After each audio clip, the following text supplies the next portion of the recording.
kita tetap istiqomah dalam menjalankan ibadah. Itu yang penting. Istiqomah. Karena istiqomah itu bare, tantangannya banyak. Dan itu susah. Tetapi balasannya yang disiapkan, yang disediakan Allah juga gede, besar. Itunya surga. Jadi makanya harus istiqomah. Kemudian kabarnya kini informasi Idul Adha itu adalah bermacam-macam. Adalah dua versi, dua pendapat. Di Siko enggak tahu lah, hari di Siko rencananya Pak. Sabtu. Sama Pak. Berarti Sabtu sini ya. Ya, enggak apa-apa. Mau hari Sabtu, mau hari Ahad silakan.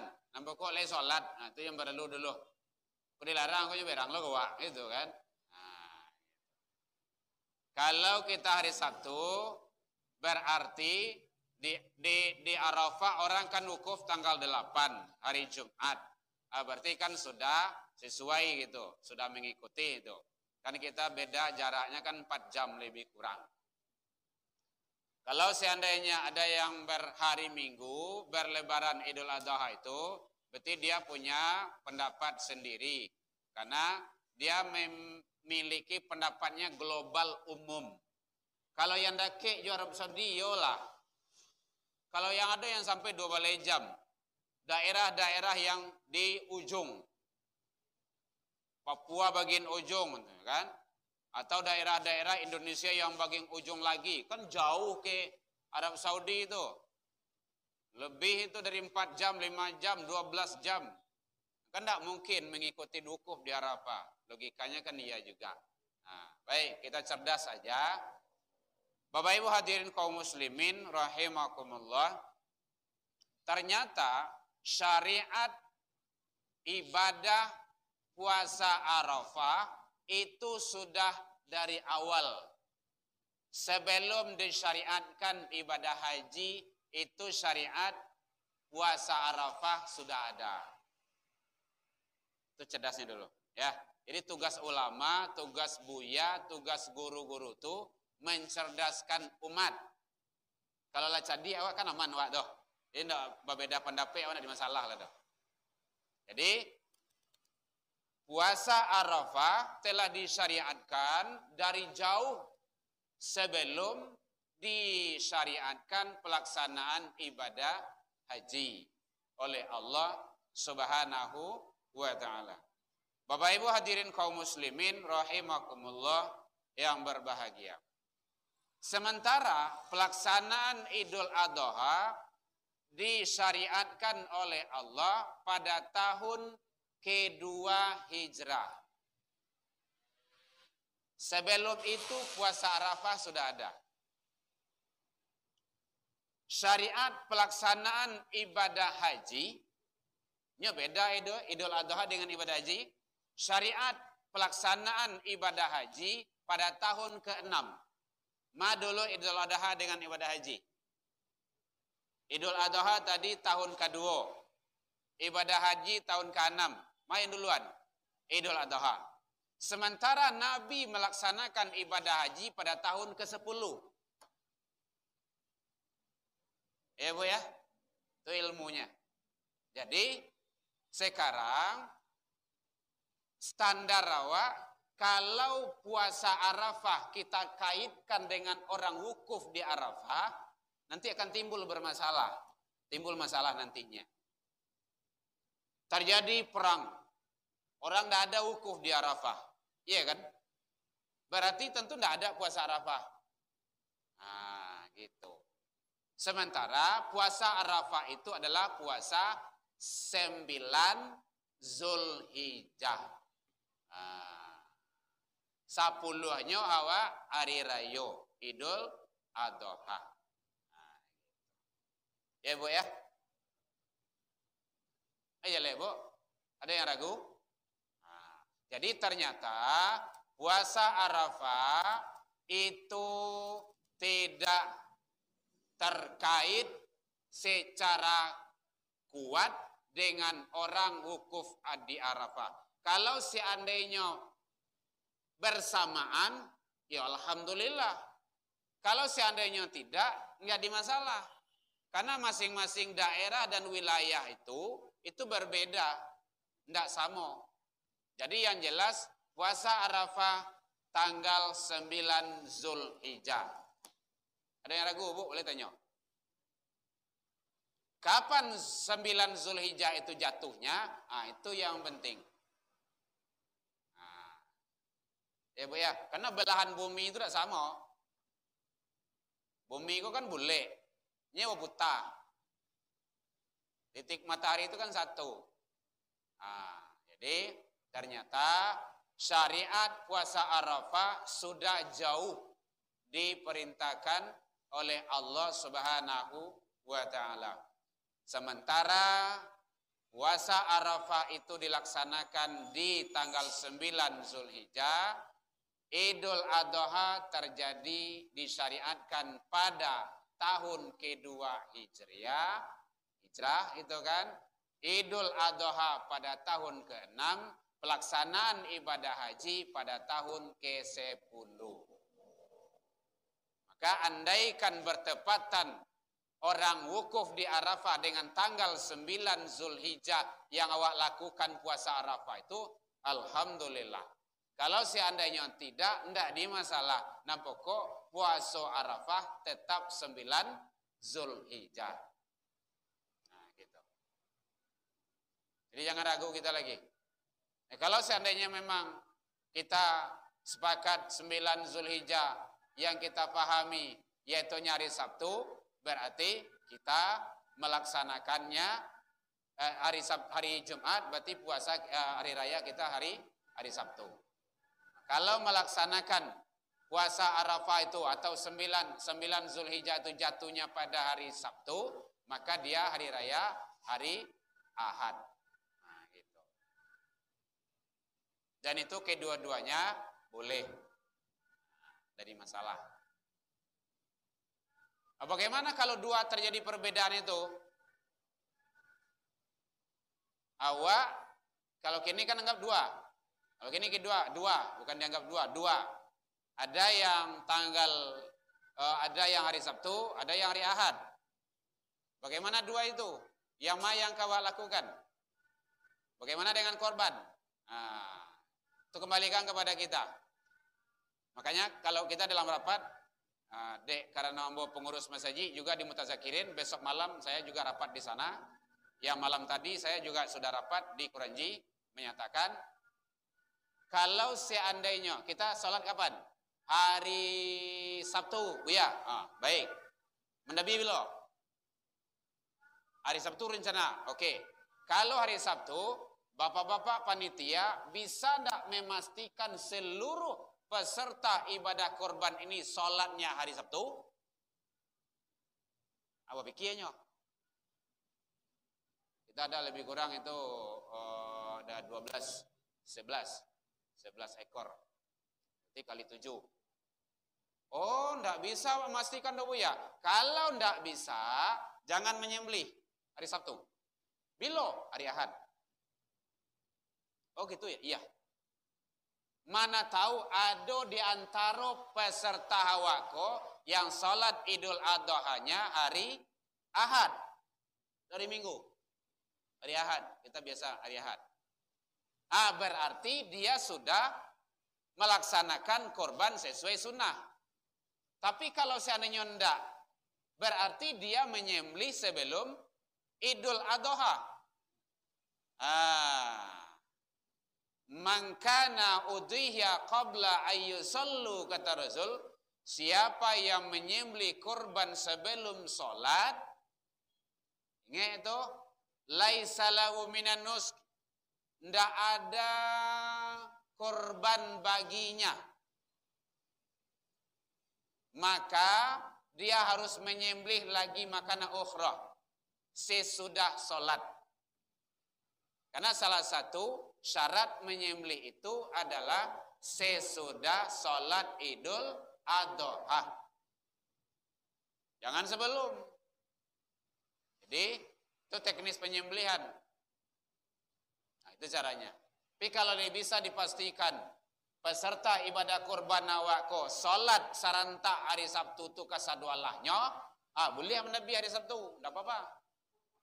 Tapi kalau ndak, mana tahunya ada yang salatnya hari Ahad, maka alangkah arif dan bijaksananya kita menyembelih hari Ahad setelah dia melaksanakan sholat.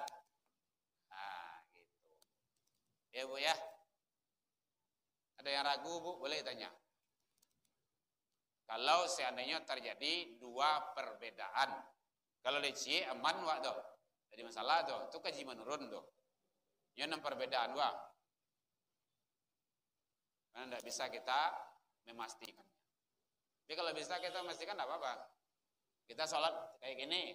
Ini kan ada 2 kita itu. Atau 1,5. Kita pastikan seluruh peserta kita ini sholat di sini semuanya. Oke, langsung menyembelih hari Sabtu itu. Tidak apa-apa. Boleh, boleh. Ini yang tidak jelas, yang tidak tahu, mana tahu. Ada yang di luar atau di komplek. Kalau di sana kami kan di komplek, ada yang di luar komplek, ada yang RT sana, ada yang RT sana. Nah, pastikan dulu peserta kita itu. Kalau tidak, berarti dia menyembelih sebelum sholat. Tidak boleh. Tidak sah korbannya. Ya Bu ya? Ada yang ragu Bu? Boleh. Jadi, ibadah korban adalah penyembelihan hewan ternak pada hari raya Idul Adha. Jadi hewan ternak itu harus disembelih. Yang disembelih itu hewan ternak. Tidak boleh hewan liar. Pada hari raya Idul Adha harus Idul Adha. Nah itu salah satunya, yaitunya sesudah sholat, adab kiblat itu sunahnya. Kemudian membaca asma Allah. Pakai senjata tajam. Nah itu teknis-teknis dalam penyembelihan itu. Ada yang ragu? Boleh. Riwayat sejarah ibadah korban dari awal kenabian sudah ada. Ini yang disampaikan oleh Allah bahwa di dalam Al-Quran surah Al-Hajj walikulli ummatin ja'alna mansaka, dan bagi tiap-tiap umat telah disyariatkan penyembelihan korban. Jadi tiap-tiap umat, kalau tiap-tiap umat itu bukan hanya umat akhir zaman, tapi umat-umat sebelum kita juga telah disyariatkan, telah diperintahkan. Habil dan Qabil dan Habil itu juga ada sejarah korban di dalamnya. Ada korban yang diterima, yang makbul, ada korban yang ditolak, yang mardud. Nah itu. Korban si Qabil itu ditolak, si Habil diterima. Yang dibunuh itu kan Habil. Yang membunuh itu kan Qabil. Kadang-kadang. Itu gara-gara masalah perkawinan. Karena anak Nabi Adam itu setiap lahir kan 2. Jadi di zaman dulu manusia cuma kan terbatas. Jadi setiap lahir laki perempuan. Nah, gitu. Jadi kata si Qabil yang sama lahir dengan Qabil ini, dia cantik dia. Dia harus nikah dengan dia. Tidak boleh di Nabi Adam, tidak boleh sama Allah. Nikah terus nikah silang, nikah dengan adiknya yang lahir sama dengan Habil. Tidak terima dia. Nah, gitu. Oke, kalau tidak terima, silakan lakukan persembahan. Berikan yang terbaik. Dek Qabilku hatinya dongkol, lama ngutuk dalam hati, dek nia ingin mengawini saudaranya langsung, maka dia dalam keadaan terpaksa dia memberikan itu. Yang Qabil ini ahlinya masalah yang berkenaan dengan ekonomi. Kalau yang Habil ini masalah binatang, ternak. Nah, sementara si Habil ini mempersembahkan yang terbaik. Siapa yang diterima korbannya, siapa yang disambah petir, itulah yang diterima korbannya. Nah, itu sejarah ibadah korban. Jadi dari awal kenabian sudah ada korban itu. Karena bahasanya di sana likulli, bagi tiap-tiap umat. Telah disyariatkan ibadah korban.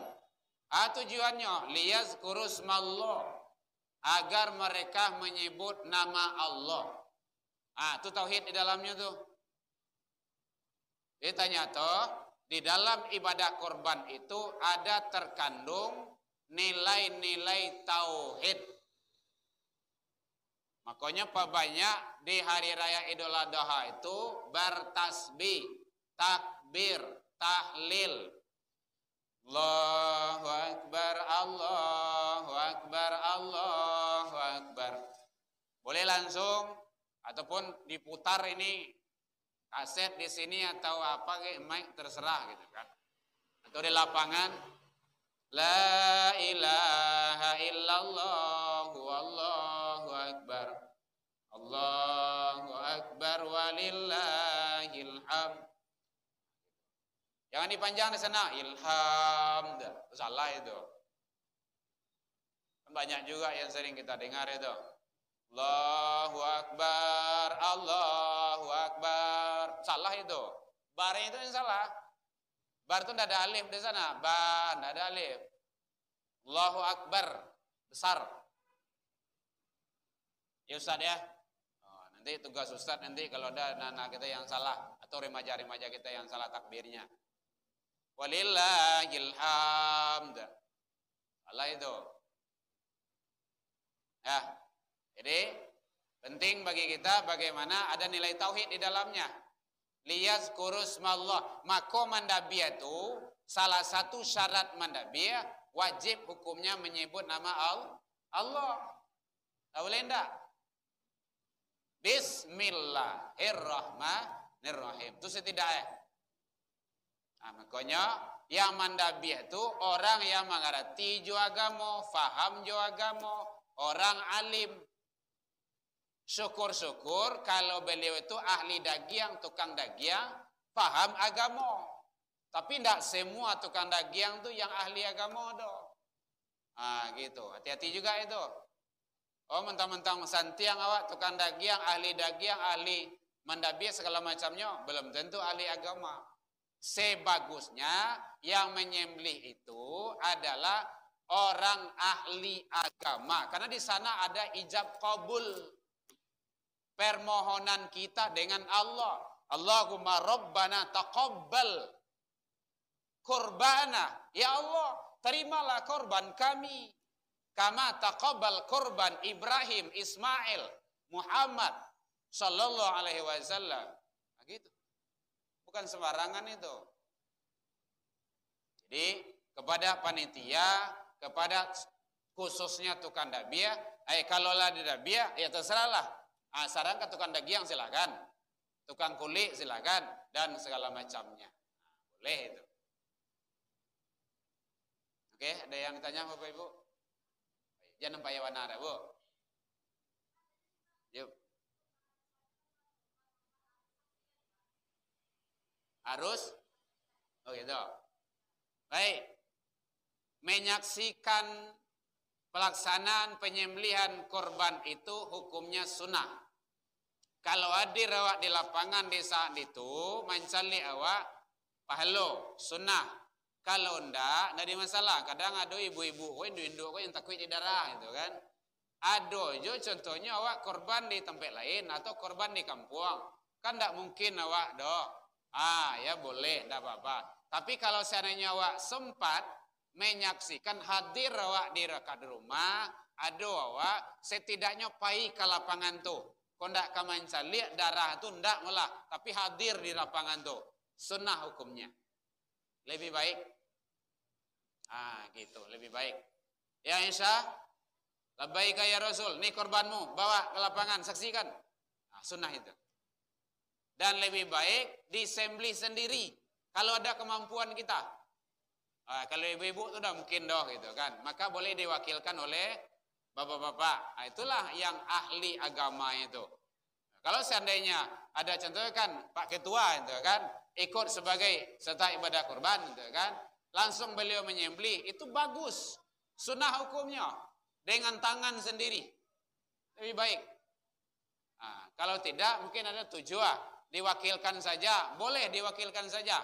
Siapa yang lebih alim di sana, serahkan kepada itu. Itu caranya. Jadi menyembelih. Kalaulah sudah didabiak, itu saralah. Itu baru disarankan ke panitia, ke tukang daging. Itu ahli beliau tuh, mencancang, tulang, menguliki, ngubah itu kan. Ambo sudah pandai ngubah tuh. Setiap dikubah, cabik terus saya atau kulit kok itu kan. Gitu. Jadi boleh kalau disaksikan, kalau seandainya lain ndak ada unsur, lain ndak takut di darah, gitu. Boleh. Diusap-usap dulu sembelihan awak tuh, sayang kita kepada dia, karena itu nanti akan menjadi kendaraan nanti kita di akhirat kelak. Makanya penting. Awak kadang-kadang membeli kendaraan di dunia kok mati-matian di buye. 500 sebulan awak ngoan-ngoan di buye itu. Sampai 3 tahun. Kok tambah lucil gitu kan. Ini kendaraan, kalau meninggal awak tuh kendaraan tuh tinggal tuh. Nggak ada, jarang orang yang membawa Honda matinya. Nggak ada ya. Nyo saleh lo to sama jenyo ndak ada to. Fortuner nyo kubuan lo sama jenyo ndak ada to. Truk kadang-kadang tuh nyo kubuan lo sama nyo ndak ada to. Nyo mati to ya nyo kubuan dorang tuh. Truk tuh tinggal to. Tapi apa kendaraan nanti kita di akhirat? Itulah ibadah kurban. Makanya jangan sangkan-sangkan awak ibadah kurban itu.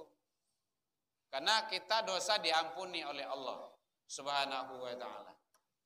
Bapak Ibu hadirin kaum muslimin, ya Bu ya. Jadi kalau seandainya memang Ibu sanggup untuk menyaksikan, boleh silakan disaksikan. Tapi kalau seandainya enggak apa-apa. Yang penting hadir saja di lapangan itu. Tandanya kita senang, kita bahagia, kita mempersembahkan ibadah kita kepada Allah. Korban itu ibadah. Jadi sholat ibadah, korban ibadah, haji ibadah, zikir ibadah, umrah ibadah, sholat ibadah. Jadi haji itu ibadah. Kalau tidak ditulis nama awak, gelar awak haji di orangnya, beranglah orang, kau orang tuh. Karena haji itu bukan gelar, ibadah.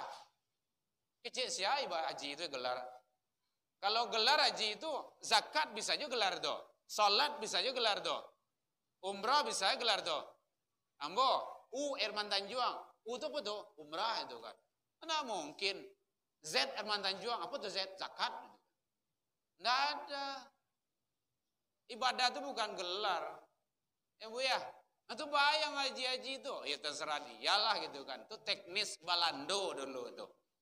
Jadi teknis orang Belanda memisahkan muaya, menyaring, mana yang sudah haji, mana yang belum. Yang haji itu berarti aku orang-orang ahli agamanya kok. Siap-siap, waspada, hati-hati.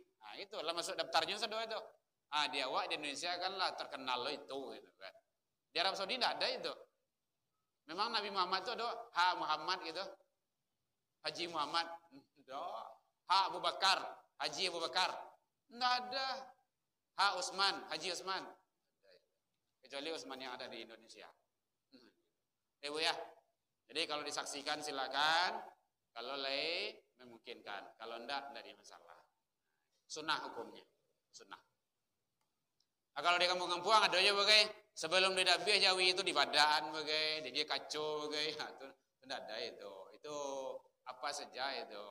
Pemeo di kampung asalnya. Oh dulu kan Ismail kan didandanin, di mandian, di Badaan. Lah bagi liang lah pada bari gitu kan kapu baru itu, Badaan lah ke kambiang tuh. Itulah putih kepala kambiang tuh dibuat, bacamin kan. Ya kalau kambiang dicamin tetap bantu kambiangnya. Asan kok? Kalau Jawi degi badak, degi camin tetap juga dia seperti Jawi gitu kan, tidak berubah bantu tapi itu sekedar apa saja. Tapi sunnahnya itu sapinya atau hewan ternaknya yang musinnah. La tasbaha illa musinnah. Jangan kau sembelih kecuali yang sudah dewasa. Yang dewasa itu ditandai dengan umur, tanda-tanda kealaman.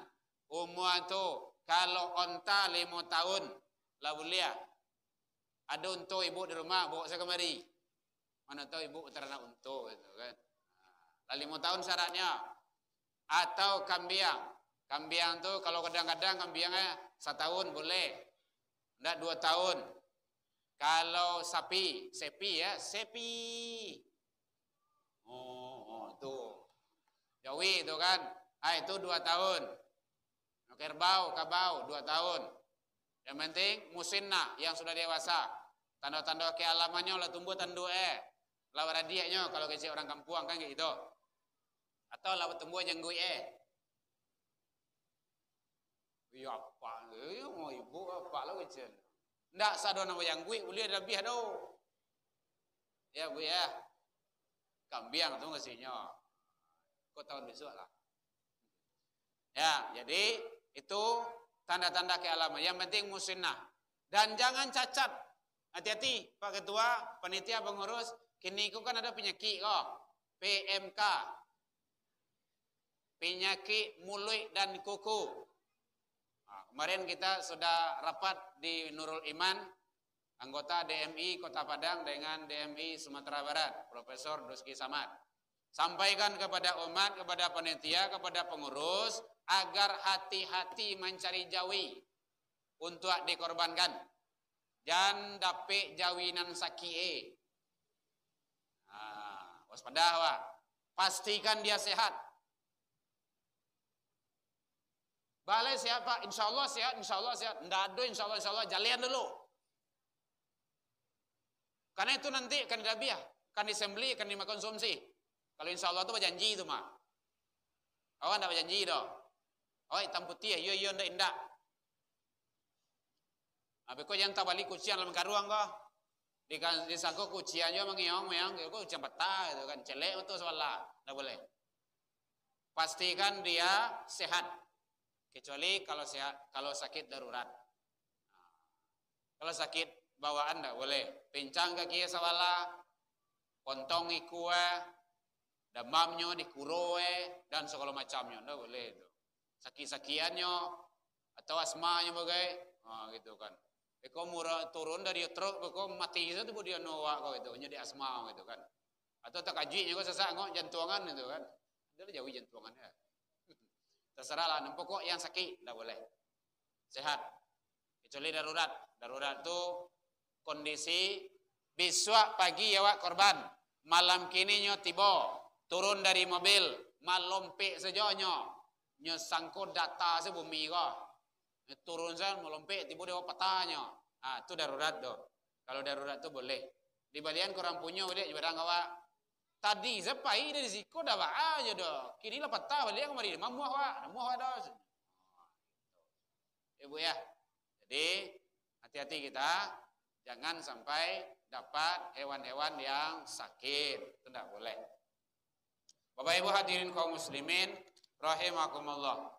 Kemudian yang terpenting bagi kita adalah karena yang sampai kepada Allah itu adalah bukan darah-darahnya, daging-dagingnya, tulang-tulangnya.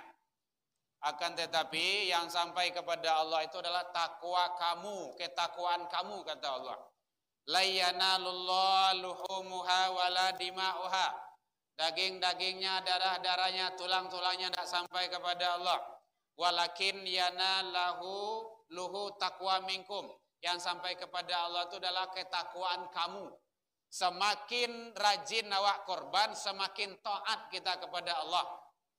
Jangan talabiah. Jangan tabaliyah. Korban rajin, sholat indah.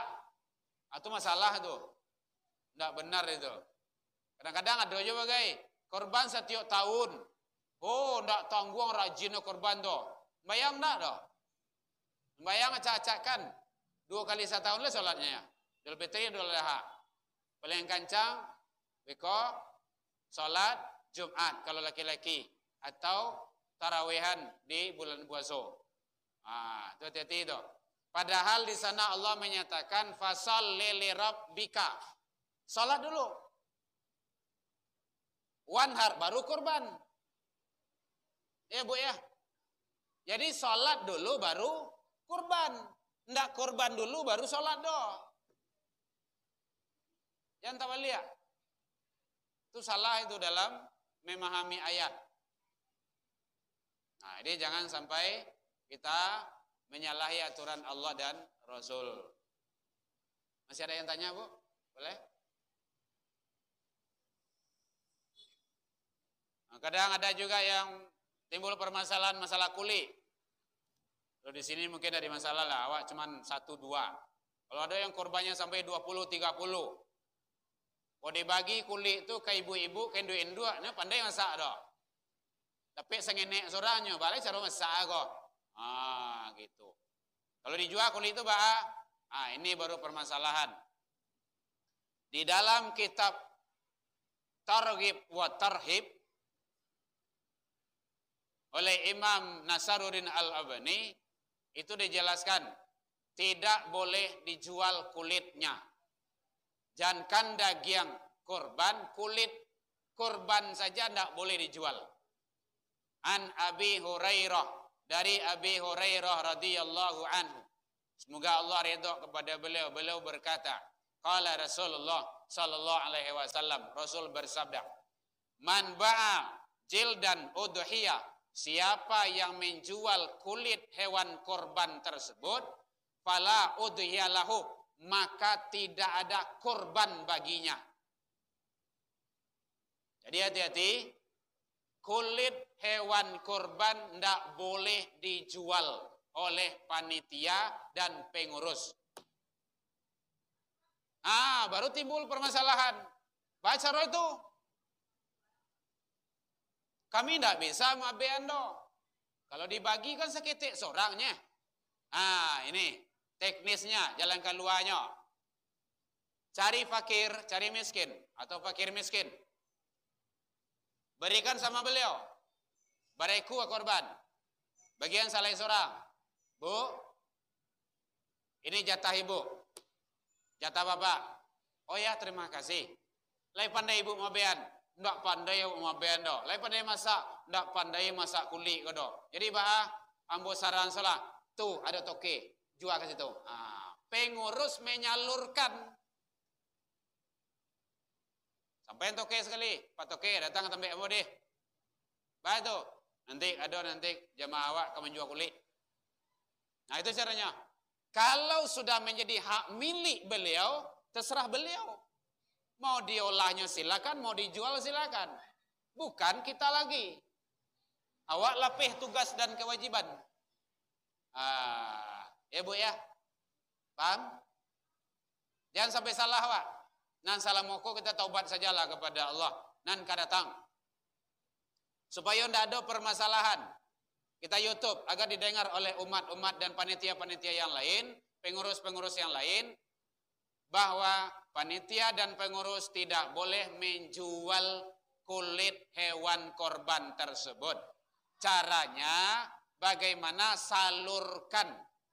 Kita menyalurkan, kasihkan sama fakir miskin, kemudian kalau beliau tidak pandai, tanya langsung. Bu, Pak, lai pandai maulahnya. Oh lai, kami ada maulah karupuk jangan. Udah, beres. Beres do. Oh kami tidak pandai do. Baca roya. Tuh, ada toke di situ tuh. Nan kami beli. Jual saya langsung ke beliau deh. Ayo, makasih Pak pengurus, makasih Pak panitia. Beres sudah. Itu caranya. Masih ada yang ditanya? Boleh. Karena ini hadis dari Abi Hurairah tentang hukum menjual kulit hewan korban. Tidak boleh. Man ba'a jildan udhiyah. Siapa yang menjual kulit hewan korban, fala udhiyah lahu, maka tidak ada korban baginya. Karena korban itu termasuk jo kulit-kulit jo daging-daging kasadolah jo tulang-tulang gitu. Hati-hati itu.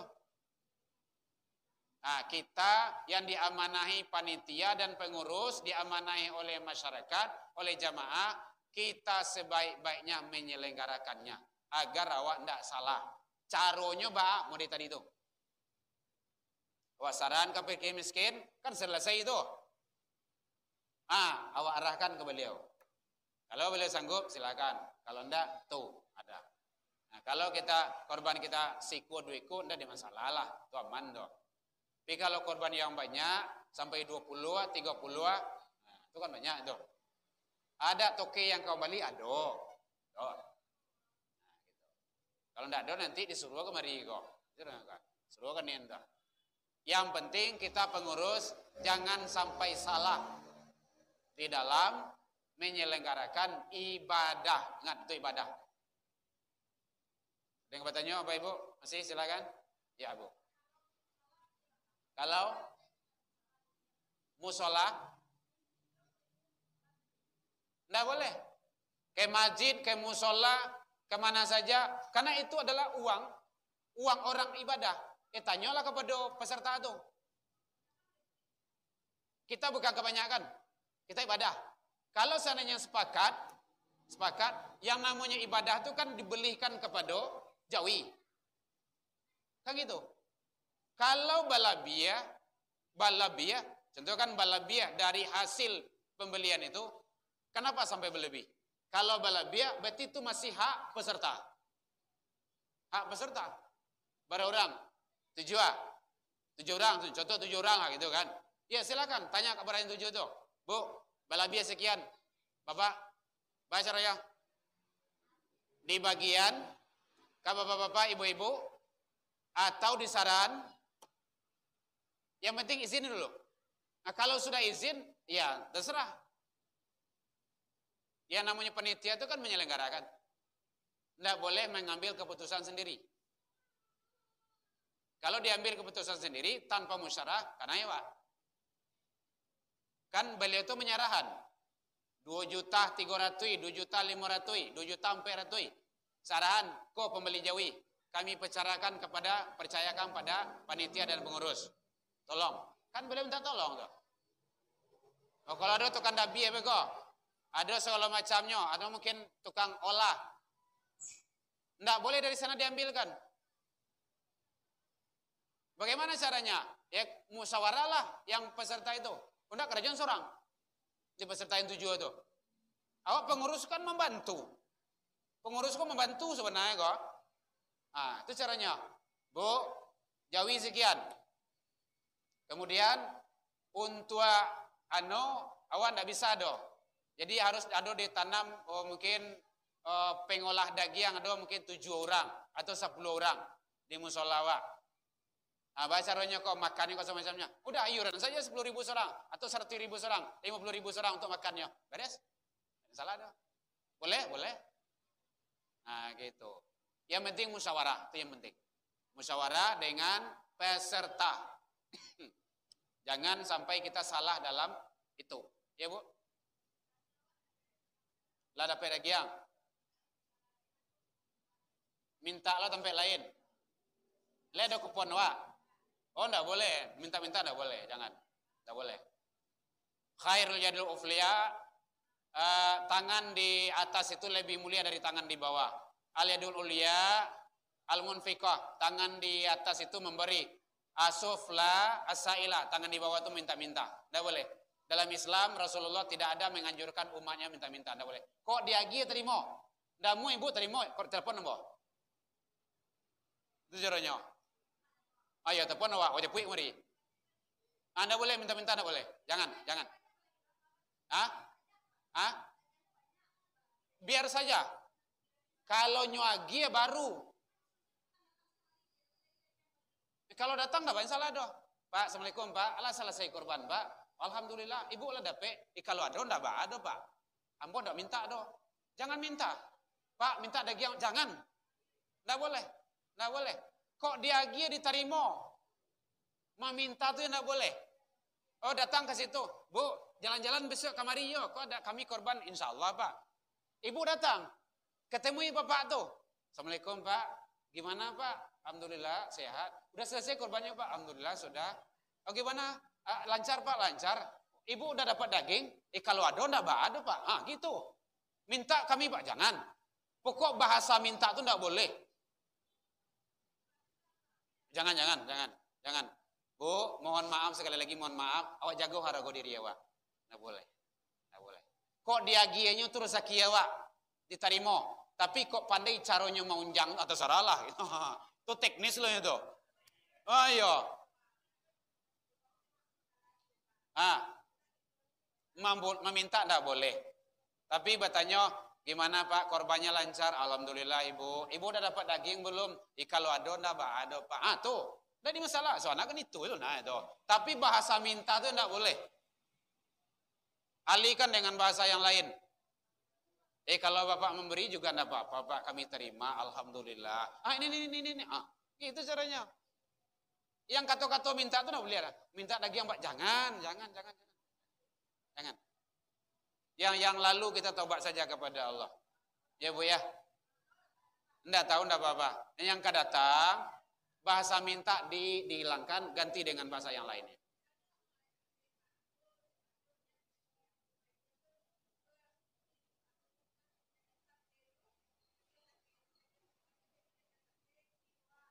Oh sate. Kalau sate itu dijual. Kalau dibagi-bagian kurang sate wajar juga. Enggak apa-apa. Dijual itu berarti kan untuk dimakan kan? Begini. Jadi sebenarnya daging itu kalau sudah ke kita itu sudah menjadi hak milik kita. Ya, sudah menjadi hak milik kita. Mau diolah jadi sate, di sup ataupun diapakan terserah. Nah, yang penting ingat. Karena ingat Bapak Ibu, ingat Bu, cali ada enggak saudara awak yang enggak dapat? Kalau ada, aginya. Awak banyak dapat kok. Awak banyak dapat, ada contoh dapat 10 asoi atau 5 asoi. Inyo dapat setengah asoinya, kasih dia. Inyo dia di rumah tu ada 5 balai kakak. Dapat si asoi ya setengah asoi nya, kasih dia. Allah itu maha pemberi kok. Allah itu maha melihat. Rasa kiok pasti bertambah. Nah, gitu caranya. Kalau kita banyak dapat lebih. Kalau kita dapat lebih, kasih dia. Tapi kalau memang lah dapat rato sadonyo, alhamdulillah gitu kan. Lah rato ndak ada rasanya ndak lah do. Kita dapat lebih gitu kan. Kita buat mau sate, mau sup, mau apa, mau jualan kita terserah. Itu sudah menjadi hak milik kita. Nah, gitu. Ya Bu ya? Ya Bu. Lain ndak Pak Pak Ketua?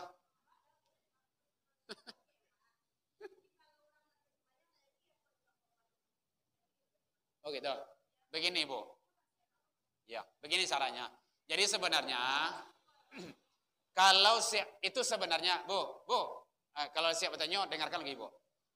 Sebenarnya itu hak mereka. Tapi teknis awak contohnya Bu, rajin sholat ya Bu ya.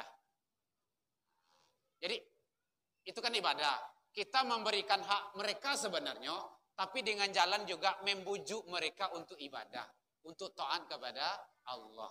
Jangan kau dapat danyo, Bu, rajin sholat ya Bu. Setidaknya kau mengingat, rajin wirid datang ke masjid ya Bu. Kau surau ya, kamu sholat. Iyo Bu, alhamdulillah kau ada awak seketik. Gitu aja, awak ingat. Tugas awak mengingat Bu. Jangan gelapi saja. Kau dapat ingat. Pakir mixin kawa, pakir awak, walaupun mungkinnya jarang sholat, tidak nampak dewa sholat do, gitu kan, tidak nampak dewa ke surau kamu sholat, awak ingat, tugas awak mengingat, Bu, iya tidak apa-apa, mengingat,